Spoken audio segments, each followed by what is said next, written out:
주님이 가르치신 기도를 함께 고백하도록 하겠습니다. 하늘에 계신 우리 아버지여, 이름이 거룩히 여김을 받으시오며 나라가 임하시오며 뜻이 하늘에서 이루어진 것 같이 땅에서도 이루어지이다. 오늘 우리에게 일용할 양식을 주시옵고 우리가 우리에게 죄 지은 자를 사하여 준 것 같이 우리 죄를 사하여 주시옵고 우리를 시험에 들게 하지 마시옵고 다만 악에서 구하시옵소서. 나라와 권세와 영광이 아버지께 영원히 있사옵나이다. 아멘. 오늘 이 새벽 우리에게 주신 하나님의 말씀은 마가복음 12장 35절에서 44절까지의 말씀입니다. 마가복음 12장 35절에서 44절까지의 말씀. 예수께서 성전에서 가르치실세 대답하여 이르시되 어찌하여 서기관들이 그리스도를 다윗의 자손이라 하느냐. 다시 성령에 감동되어 친히 말하되 주께서 내 주께 이르시되 내가 내 원수를 내 발 아래에 둘 때까지 내 우편에 앉았으라 하셨도다 하였느니라. 다윗이 그리스도를 주라 하였은즉 어찌 그의 자손이 되겠느냐 하시니 많은 사람들이 즐겁게 듣더라. 예수께서 가르치실 때에 이르시되 긴 옷을 입고 다니는 것과 시장에서 문안 받는 것과 회당의 높은 자리와 잔치의 윗자리를 원하는 서기관들을 삼가라. 그들은 과부의 가산을 삼키며 외식으로 길게 기도하는 자니 그 받는 판결이 더욱 중하니라 하시니라. 예수께서 헌금함을 대하여 앉으사 무리가 어떻게 헌금함에 돈 넣는가를 보실세 여러 부자는 많이 넣는데 한 가난한 과부는 와서 2렙돈 곧 한 고드란트를 넣는지라. 예수께서 제자들을 불러다가 이르시되 내가 진실로 너에게 이르노니 이 가난한 과부는 헌금함에 넣는 모든 사람보다 많이 넣었도다. 그들은 다 그 풍족한 중에 넣었거니와 이 과부는 그 가난한 중에서 자기의 모든 소유 곧 생활비 전부를 넣었느니라 하시니라. 아멘. 신방을 하면서 성도님들과 대화를 나누다 보면 가끔씩 하나님께 실망했다는 이야기를 듣게 되어질 때가 있습니다. 물론 이 자초지장을 들어보게 되어지면 정말 그럴만하게도 여겨지는 그런 이야기들도 있죠. 하지만 그런 실망은요, 자신이 만들어 놓은 기준은, 그리고 자신이 만들어 놓은 기준을 정해놓은 예수님의 형상이 깨어짐을 통해 나에게 나타나는 박탈감이라는 것을 알게 되어집니다. 문제는 그 예수님의 형상이 자신의 바램과 소원에서 시작되어진 것이지 성경이 말하는 약속과는 사뭇 전혀 상관이 없는 것이라는 것을 알게 되어집니다. 성경이 이 세상에 알려주는 이 예수님은 우리에게 왕으로 와주신 하나님의 아들이시라는 것이죠. 예수님이 이 땅에 친히 오셔서 우리를 속량하시고 이 세상에서 우리가 살아가지만 우리가 이 세상에 속해 있는 자가 아닌 하나님께 속한 자로 만들어주시는 우리의 참 왕, 우리의 주인님이시다라는 것입니다. 성경 그 어디에서도 예수님을 필요할 때마다 부르면 나타나는 마술램프의 진위로 말하는 적이 단 한 곳도 없다는 사실을 우리는 잘 알고 있습니다. 물론 예수님은 우리에게 복을 주시는 분이십니다. 어마어마하게 큰 복을 주시는 분이시죠.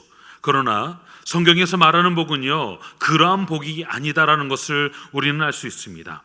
예수님을 열심히 믿었음에도 불구하고 우리에게 고난이 찾아왔을 때 그 우리가 그때도 기뻐하고 즐거워할 수 있게 만들어주시는 복, 우리가 신앙생활을 평생 동안 열심히 잘했는데 이 어려움이 끝나지 않을 것 같아도 하나님을 끝까지 신뢰하게 해주는 복, 이 복은요, 죽음과 죄로부터 건져내 주신 하나님 나라의 그 구원의 복이 바로 이러한 복이다라는 것 아니겠습니까?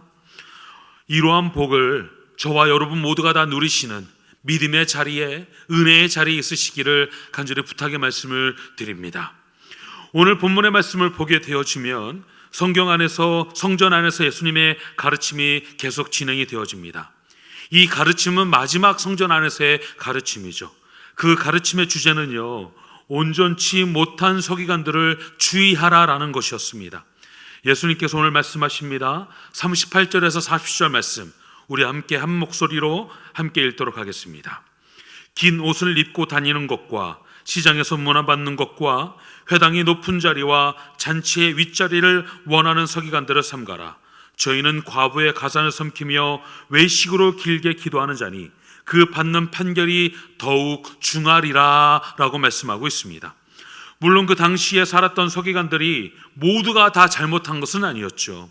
그러나 이 그릇된 서기관들이 더 많이 있었다라는 것입니다. 당시 서기관들은요, 뭇사람들의 존경과 대접을 받는 그런 위치에 있었습니다.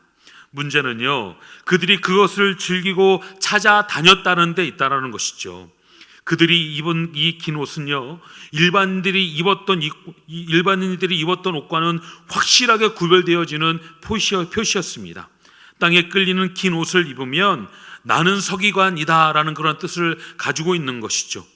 원래 이 옷은요, 성전 안에서만 입는 옷이었습니다. 그런데 그들은요, 그 옷을 입고 시장을 어슬렁 거리며 돌아다녔다라는 것이죠. 왜 그러한 행동을 하였는가? 사람들에게 존경 어린 대우를 의도적으로 받기를 원했기 때문에 이러한 행동을 했다라고 하는 것입니다. 예수님께서 말씀하시기를 자신의 영광을 찾고 그것을 누리는 서기관들을 주의하라라고 말씀하고 있는 것은요, 그들을 지도자로 선택하지 말라고 말씀하시는 것이고, 그것은 곧 그들이 사는 방식을 절대로 담지 말라라고 말씀하시는 것이라는 것입니다. 서기관이나 백성들, 목회자나 평신도를 막론하고 하나님께서는요, 이 모든 사람에게 정욕과 자기 영광을 위해서도 살아가지 말라라고 요구하고 요청하고 계시다라는 것입니다. 그런 점에서 서기관을 주의하라는 것은요, 예수님의 말씀은 단순히 온전치 못한 지도자들을 주의하라는 그 정도의 말씀이 아닙니다. 그것은요, 그들이 살아가는 삶의 방식, 그들이 살았던 삶의 가치를 결탄코 따라가지 말라라고 말씀하고 계시는 것이죠.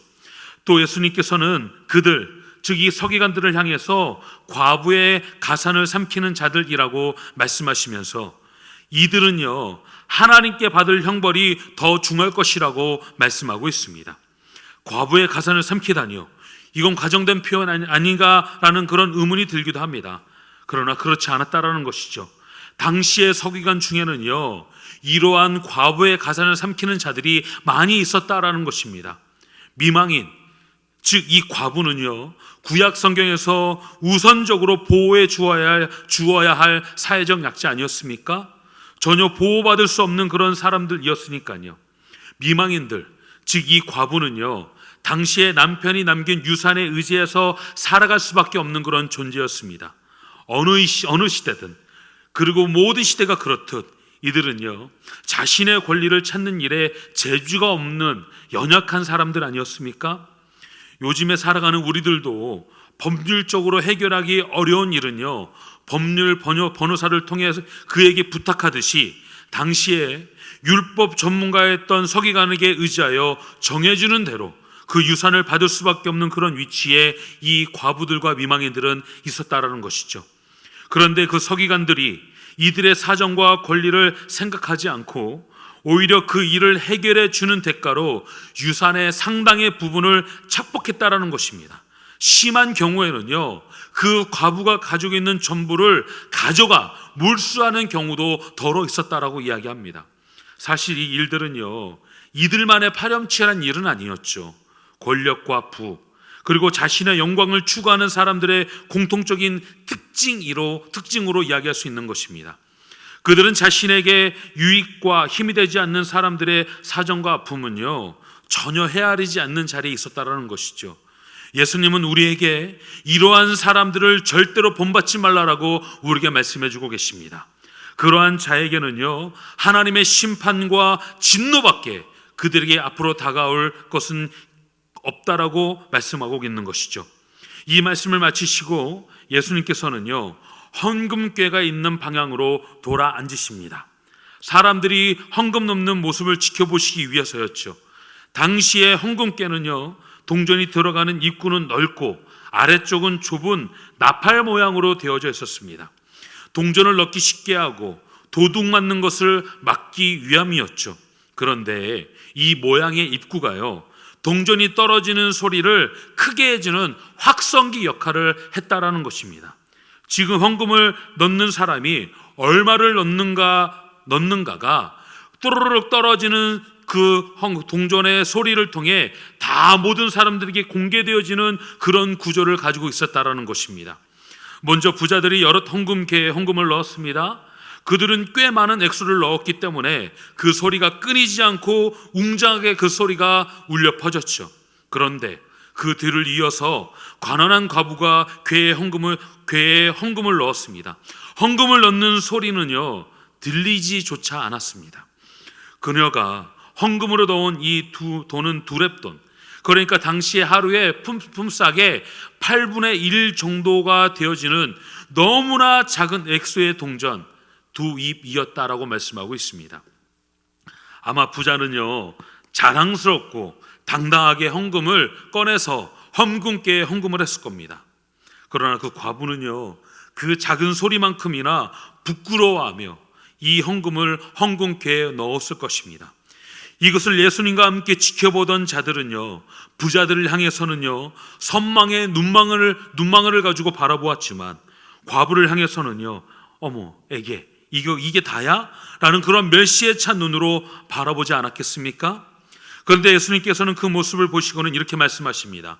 오늘 본문의 43절, 44절 말씀입니다. 내가 진실로 너에게 이르노니 이 가난한 과부는 헌금함에 모든 사람보다 많이 넣었도다.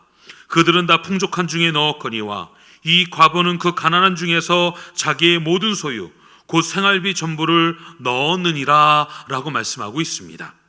저는 늦게 부르심을 주에 받아서 주의 종의 길을 가게 되어져 신학의 공부를 하게 되어졌습니다. 그때부터 저희 어머니께서는요, 저에게는 경제적인 부분에서의 지원을 전혀 기대하지 않으셨죠. 그래도 저도 자식인지라 명절 때나 생신 때가 되어지면 정말 죄송스럽지만 정말 작은 액수의 봉투를 어머니께 내어드립니다. 그런데 그럴 때마다 어머니께서 저희에게 반복해서 하시는 말씀이 있습니다. 너희들이 주는 건 10배다. 내가 10배로 잘 쓸게. 너희들이 주는 건 이건 돈으로 따질 수가 없어. 만약 제가 그 돈을 다른 사람에게 주었다고 한다면 그 돈은 얼마 되지 않는 용돈 정도일 것입니다. 그렇지만 어머니에게 제가 내어드린 그 봉투는 다르죠. 넉넉지 못한 자식이 어머니께 사랑하는 진심의 마음을 드리는 것은요, 절대로 그 액수 그대로의 가치일 수 없다라는 것입니다. 우리의 하늘 아버지 되시는 하나님도 그러신 것 같습니다. 하나님 아버지께 중요한 것은요, 물질의 양이 아니라 그 마음의 중심이라고 말씀하고 계시는 것이죠.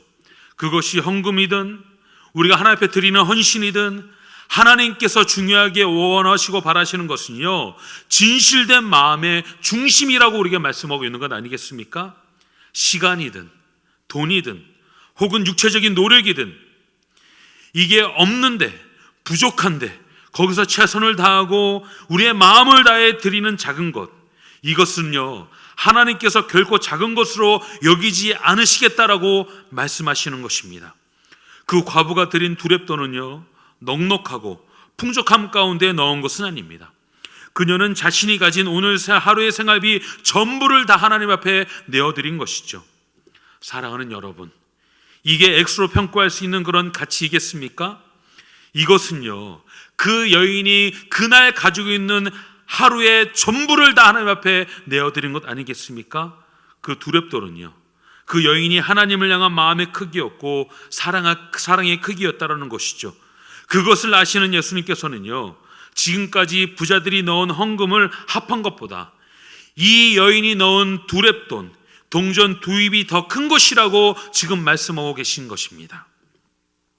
하나님은 무엇이 부족하여 당신의 아들을 우리에게 보내어 우리와 맞바꾸어 주신 것이 아니죠. 하나님께서 바라시는 것은 단 하나였습니다. 너의 마음의 중심에 내가 있으면 좀 안 되겠니? 너 나 좀 바라보며 나를 좀 사랑해 주면 안 되겠니? 이것 아니겠습니까? 너의 시선과 너의 마음이 다른 곳에 향해 있으면서 나와 나를 예배한다고 이야기하지 말고 너의 시선과 너의 마음이 짧은 시간이라 할지라도 나를 향해 바라보고 나를 향한 진심으로 나와 함께하는 것을 하나님은 원하고 바라는 것 아니시겠습니까? 성경은 이것을 우리에게 이야기할 때 경외함이라고 이야기합니다. 하나님을 경외하는 이 두랫돈을 헌금한 이 여인의 이야기를 통해 예수님을 향한 우리의 사랑과 헌신은요, 마땅히 이것보다 더 크고 더 깊고 더 넓어야 되는 것 아니겠습니까? 매일매일 하나님께 두랫돈을 드렸던 그 과부의 마음의 중심을 가지고 하나님을 진정으로 사랑하며 또 섬김에 살아가는 저와 여러분 모두가 다 되시기를 간절히 부탁의 말씀을 드립니다. 우리의 삶과 신앙이 이 과부의 두랫돈처럼 하나님께 온 천하보다도 귀한 그런 삶과 신앙을 가지고 살아가시는 저와 여러분 모두가 다 되시기를 예수님의 이름으로 축원의 말씀을 드립니다. 함께 기도하시겠습니다. 오늘 말씀을 통해서 우리에게 알게 해주시고 깨닫게 해주셨던 것처럼 하나님, 우리가 하나님을 예배하며 우리가 하나님을 의지하고 하나님을 신뢰하며 우리의 마음 중심 가운데 이심이 아닌 전심을 다해 주님을 향해 의지하며 신뢰의 자리로 나아가는 우리 모두가 다 되게 하여 주시옵소서. 과부가 하나님 앞에 드렸던 이 두랫돈처럼 우리가 가지고 있는 전부의 마음, 우리의 마음의 중심을 주님 앞에 내어드리는 자리로 나아가는 우리 모두가 다 되기를 간절히 소망합니다. 주님, 은혜를 허락하여 주시며 성전에 모여 예배하지 못하는 이 때에 우리의 마음이 주님을 향하고 우리의 시선이 주님을 향함으로 인해 더욱더 주님을 사모하며 더욱더 주님을 의지하고 더욱더 주님을 신뢰하는 믿음의 자리에 우리 모두가 다 있게 하여 주시옵소서. 각자 있는 그 처소에서 기도할 때마다 그 기도를 주님께서 들으시고 흠양하여 주시고 주님께서 응답하여 주시기를 간절히 소망합니다. 은혜가 임하게 하여 주시고 하나님 아버지의 그 사랑 앞에 날마다 우리가 감사하며 우리가 날마다 그 감사의 삶을 살아가는 우리 모두가 다 되게 하여 주시옵소서. 주님께 감사하며 살아계신 예수님의 이름으로 간절히 기도하옵나이다. 아멘. 이 시간 함께 기도의 자리로 나가도록 하겠습니다.